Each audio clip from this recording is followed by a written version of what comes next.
After breakfast at a government-run restaurant on the highway where police seal off the grounds, passengers from both countries watch a Bollywood film on board, starring one of India's many Muslim actors. But with the ongoing conflict making that route effectively impossible, he is forced to take a lengthy detour via Delhi and Lahore, before eventually reaching Islamabad 2 days later. Still, he is upbeat. Pakistan makes it easy for Kashmiris to get a visa, he said. In some ways, Pakistan and India have a very good relationship. We have had a lot of damage.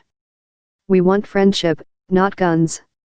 Separated at birth, India and Pakistan have thousands of years of shared history.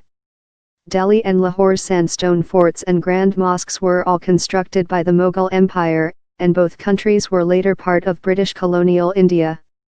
When Britain gave up control of the Indian subcontinent in 1947, it hastily partitioned it into Hindu-majority India and Islamic Pakistan. Hundreds of thousands died in ethnic bloodshed and millions more became refugees.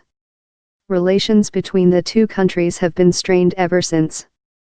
They have fought 3 wars, 2 of them over the Muslim-majority Kashmir region that both claim in full but rule in part.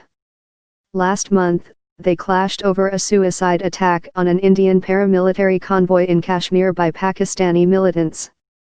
For the vast majority of people in both countries, however, arranging a visa to visit to the other side is a bureaucratic process that often takes as long as 3 months, according to half a dozen of the bus's passengers. My family is divided, my wife's side is in India, my side in Pakistan, said Shoaib Mohammed, a banker from Karachi returning after a month in Delhi. The visa process takes at least 45 days and is often extended.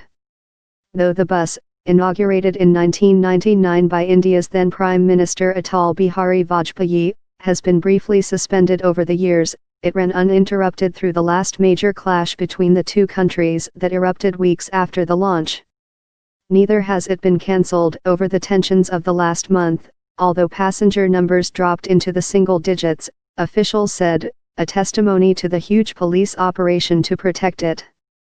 But even without policing costs, the bus loses money, according to a senior Pakistani diplomat based in New Delhi familiar with the bus's operations. Commercially, the bus is a failure, he said. But relations between the two countries are so bad at the moment neither side can afford to cancel it. Into the Sunset Mir, from Kashmir, is held by Indian border officials for 40 minutes for questioning. Kashmiris are dangerous, he laughed, as he returned to the bus. Passengers then pass through near-identical Pakistani immigration checks.